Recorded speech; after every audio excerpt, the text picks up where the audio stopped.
First of all, I'd like to give my thanks to our fans. Our fans they're the best in the NBA, and they definitely showed up today. And obviously, we wish we were still playing, but this is part of the sport. We'll be better from this experience going forward. Our guys are definitely hurting right now, which obviously they should be. But I got a lot of gratitude for every man in that locker room, not just the players, but the medical performance staff, the coaching staff, and everybody else in the front office. The organization was terrific this year. And, again, you wish you could have gotten more, especially for the city and for the fans. But nobody in our organization should be dropping their heads right now. The reality of it is they showed their experience. They absolutely kicked our behind on the glass. I mean, Kevon Looney was unbelievable. I mean, he was unbelievable. To have 10 offensive rebounds, you got to give him credit. Even Wiggs with 4 offensive rebounds. They had 13 offense, and we talked about it too. We said, hey, the third quarter is their quarter. We got to make sure that we buckle down and we go get it. And they had 13 offensive rebounds in that third quarter alone. And it's going to be hard to win, obviously, if you give up 18 offensive rebounds for 24 second chance points. And then on top of that, we were 16 for 27 from the free throw line. We didn't knock down free throws when we had an opportunity. So when you lose the battle the way we did in those two areas, it's going to be tough, especially when you have a guy like Steph Curry on the opponent on your opponent's team. Steph was elite. He did what he was supposed to do. He put these guys on his back and he said, "We're not losing tonight, and I'm going to make sure that happens." So you give Steph a ton of credit for doing exactly what he was supposed to do. Heck of a performance by him. Coach Brendan Nunez, Kings Herald. You've been around Steph a lot. Where does this fall into the performances that you've seen from him? And then from your guys' perspective, what do you feel like you could have done better to slow him down? We blitzed him, and when we blitzed him, he got off of it, and they hit the pocket and hurt us in the pocket. I guess we could have double teamed him more and allowed him to somebody else to get dunks or whatever like they did early on, but. A guy like that, you hope that he misses some shots. I still think we could have withstood his barrage if we would have made free throws and boxed out. He's an elite player. A guy like that is going to try to win the game for him, but you can't have Loon get 10 offensive rebounds and then us miss 11 free throws. If you look at everybody else, again, you can usually withstand one guy having a big game. And if you look at everybody else, Clay was 4 for 19, Wiggs was 5 for 16. Jordan Poole was 3 for 9. They shot 43% from the field. They shot 32% from the three-point line. We just got our behinds kicked on the glass and missed free throws. Mike, James Ham, ESPN 1320.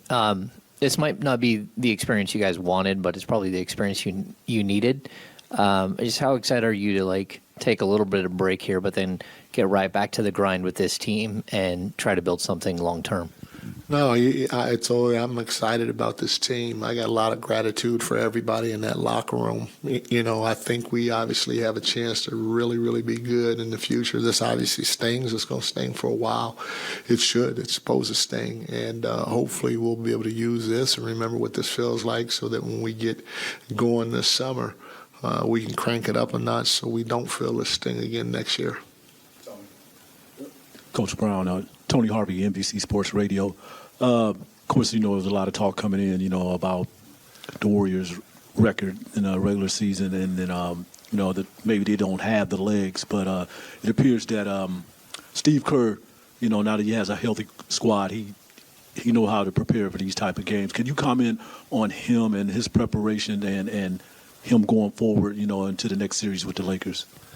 Yeah, I mean, he's a Hall of Fame coach. I mean, he's got 4 or 5 titles as a head coach, maybe 6, I don't even know, and he's got $1 million as a player, and so he's the best of the best. And he did a heck of a job throughout this entire series. I wish them nothing but the best. Obviously, if we can't win it, we hope that I hope that they win it because of my bond with Steve and some of those guys. So he's a hell of a coach. Mike, that first half, you guys, you were playing with great pace, winning the rebounding battle and the possession game, stuff like that. And I'm wondering, second half, what the offensive rebounding for them, did you guys kind of let them off the hook a little bit? Did that prevent you from continuing to dictate pace as much as you wanted? 100%. When they offensive rebound the way they did, they had 13 in that third quarter. Not only does it stop us from getting out running, but it also takes the air out of you. It takes the air out of you, and it gives them confidence. And so every offensive rebound that they got, their confidence just kept rising. And it started to, in my opinion, creep doubt in what we were trying to do because we couldn't control the boards. Mike, you've talked a lot about things that you can live with, especially like missing good shots and stuff like that over the course of the series. I'm curious if losing because of the offensive rebounds or that having a big part, is that something that's going to be on your mind a lot over the summer, or can you just put water under the bridge? Yeah, no, for sure. Yeah, I mean, again, we can't give up 18 offensive rebounds. To me, that's something that we can control. Also, shooting 59% from the free throw line in a game like this, in my opinion, as good as shooters as we have, that's something we can control. So those two things, at the end of the day, it's gonna hurt, and that's what I'm gonna look back more than anything else, wishing and hoping we did a better job in, because like I said, if we would have, it's my personal opinion, even with Steph having the game he had, I thought we would have been great. Coach Mark Haynes with the Sac Observer. Being that you spent so much time with Steve Kerr and the Warriors, did you kind of throughout the season use a lot of, memories and moments you had with them to kind of give examples to your current team? Yeah, I mean, not just those guys. I mean, I've been with some great coaches from Bernie Bickerstaff to Tim Gergovich, Rick Carlisle, Greg Popovich, and so I've been around a lot of great coaches and been in a lot of great situations, and so you always try to lean on your experiences that you've been through with other guys and in other situations to help your team grow, especially when we haven't been in it together as a unit. So it took a lot from Steve because I was with him these past 6 years, but there are other guys too that I leaned on in my experiences that I leaned on to share with the team. Mike, you may have already answered this in terms of, the thing that might haunt you most from Game 7. Is that the biggest takeaway of the series as you take into the offseason that's going to just stick with you the most? Yeah, I mean, like I said, the games that they won big, I mean, Loon was a monster. It was a Game 3. Loon had 21. Tonight he has 21 rebounds, and again, those are definitely controllable in my opinion. He's a fantastic rebounder, but we need to do a better job with him. And then, like I said, tonight in particular, the free throws, to shoot 59% from the free throw line, that's bothersome, or that hurts, however you want to call it, because I know we're a better free throw shooting team than what we displayed tonight. I know you had expectations on what Fox could be on a playoff stage, but through his first playoff series, just what did you see from him, and as you look forward with him? Fox was great. He struggled tonight, obviously, but he was fantastic. He never, he always seemed in the moment. You can, when you have a guy that has a chance to be special, you can feel it, and I felt it from him throughout the whole playoff series. And, I'm excited to be working with him going forward because he's going to do a lot for this city, for this organization in terms of helping us try to fight for that championship we're so desperately trying to get. Coach, you talked about fans a little bit, but how cool was that to see, even when the game seemingly was already decided and the benches were cleared, fans stayed and they gave the team a standing ovation through the final buzzer? I'm telling you, man, these are best fans in the NBA. They are absolutely freaking phenomenal.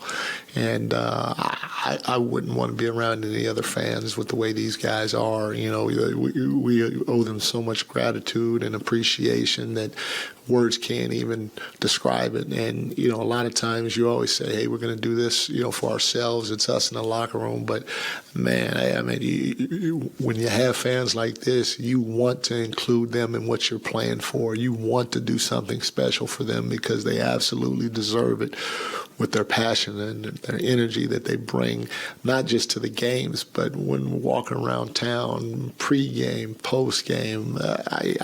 I'm touched by our fans. They're freaking phenomenal. Thank you, guys.